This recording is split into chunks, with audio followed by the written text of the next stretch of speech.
Great Scott!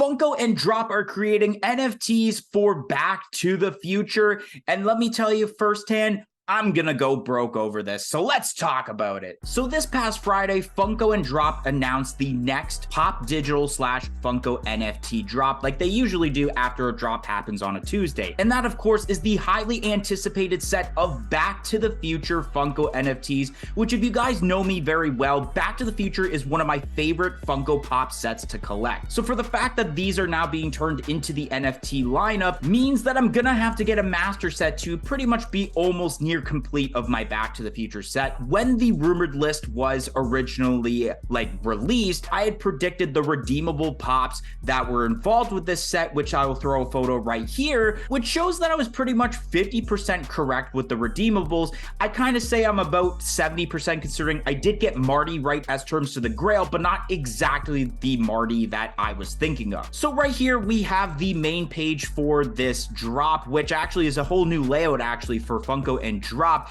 that shows that the set is coming out on October 17th, 2023 at 11 a.m. Pacific Standard Time, which actually this is very fitting considering that when it comes to the second movie, that in the year 2015, they traveled to the date October 21st. So I think it was definitely planned that they chose October 17th since it was so close to that date of October 21st. And that's pretty cool. And you can actually see within the main page some of the non-redeemable cards like Einstein, Lorraine, Doc with the clock tower. The time machine has its own card too. And we got to talk about how amazing George McFly is as terms to the fact that he's being transformed into a pop and how historic that is. And then Biff Tannen, of course. But yeah, October 17th, I hope I can get that day off from work because I'm going all in on this drop. So in case you are new to the Funko NFT game and you didn't really know about pricings, and especially if you're a big Back to the Future fan like me, here are the pricings as terms to the standard packs and the premium packs. A standard pack is a pack that features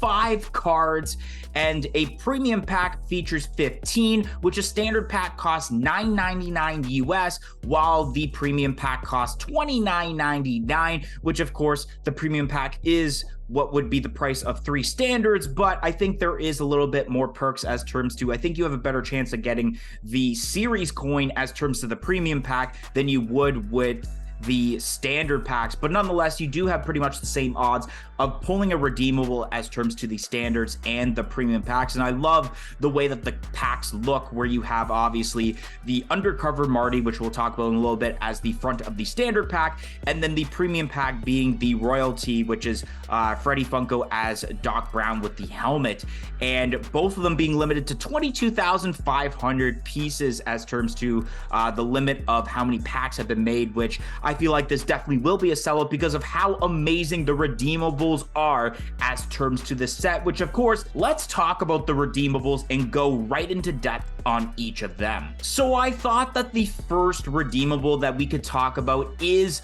the royalty here, which of course is Freddy Funko as Doc with helmet, which will be limited to 2,500 pieces when of course you get the non-redeemable cards, which are your commons, uncommons, rares, and epics, all the cards, however many there are to get the royalty. And yeah, because I'm getting a master set and people might know my thoughts about Freddy Funko Pops, this will be my very first Freddy Funko Pop in my collection. And the way that this pop is actually pretty unique. I mean, we have seen the pop before of Doc Brown with the helmet. They've done it twice where it is the common, and then they have the glow-in-the-dark one that is a part of a Pop and Tea bundle. The hair, instead of it being like bright white because Doc Brown is an old man, it is the regular like reddish orangey color that you normally would see with Freddy Funko, and the way that the hairstyle looks kind of makes him look like Carrot Top.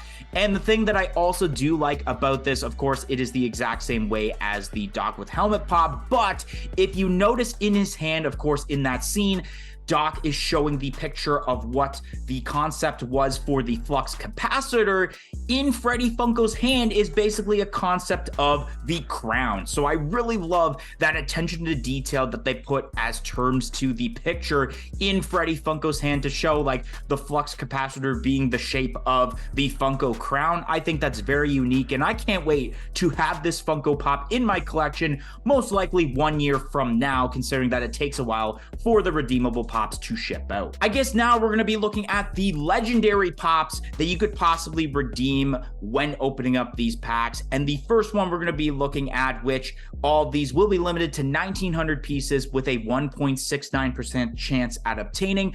We got ourselves Lorraine Baines in a prom dress, which this is exactly 100% how I imagined and wanted this Lorraine pop to be. It is her at the Enchantment Under the Sea dance during the very first movie with that pink dress. I love the detail involved, especially like the little flowers in her hair. You have the blue earrings, and yeah, it's exactly how I would have imagined her. The only other way I probably would have thought about a Lorraine Baines pop is if she was wearing like the purple dress earlier in the movie, or it was more bluish. I can't exactly remember, but basically when she first meets Marty, or in this case Calvin Klein. So I felt like this was the perfect way to do the Lorraine Baines pop, is when she's at the Enchantment Under the Sea dance, and that's how we have it here. And this is absolutely amazing.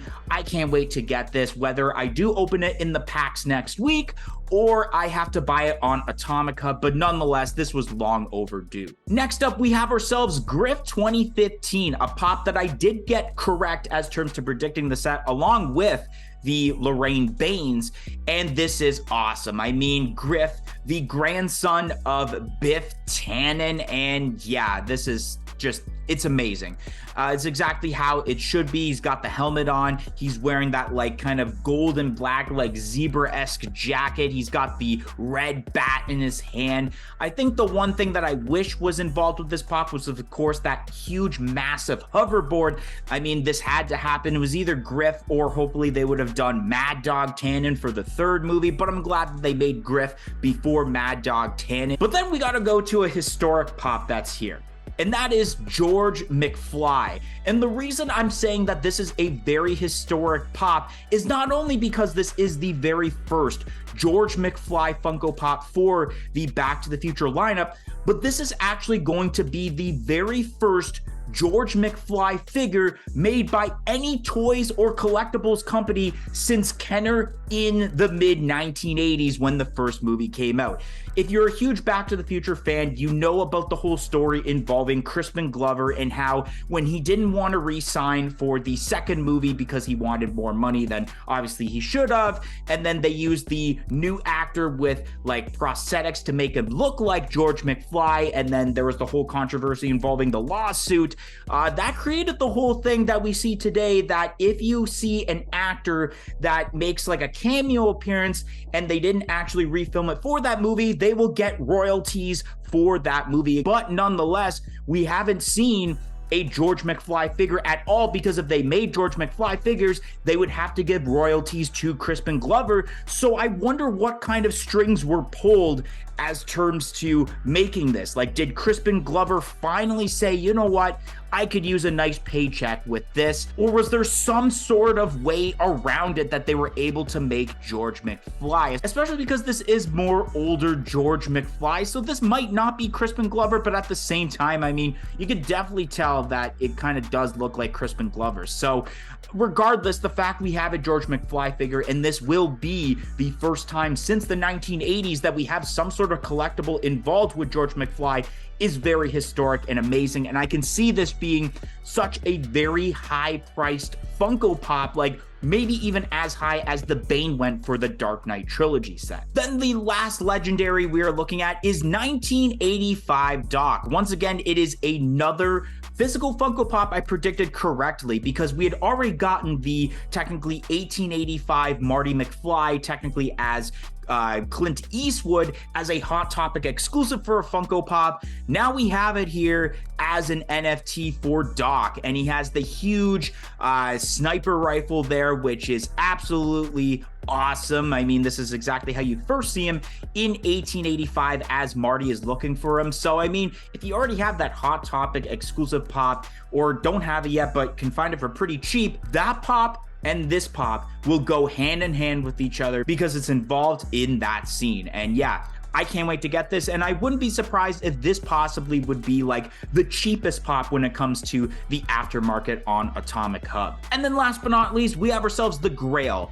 999 pieces with a 0.22% chance of obtaining. That is Undercover Marty McFly. And for those that might not remember exactly this scene, this is for the second movie. Marty has to go back to 1955 to change the events that Old Man Biff from 2015 did by giving the almanac to 1955 Biff and changing the course of what 1985 was. So Marty has to go undercover so that he doesn't encounter basically the events that happened in the first movie. So that's actually a pretty unique idea to make as a grail, and I do see this being pretty expensive. And of course, whether I pull this card or not, hopefully I do pull this, but if I don't, I do have enough wax P in my account to where I'll just outright buy it. I don't really care how much it's going to cost, even though I do see it being pretty cheap on day one of the drop. So yeah, I can't wait to get this pop. But nonetheless, that's going to be the end of today's video. And if you enjoyed this video of me talking about the upcoming Back to the Future Funko NFT drop, don't forget to like, comment, and subscribe. Let me know your favorite Funko Pop in terms of the set.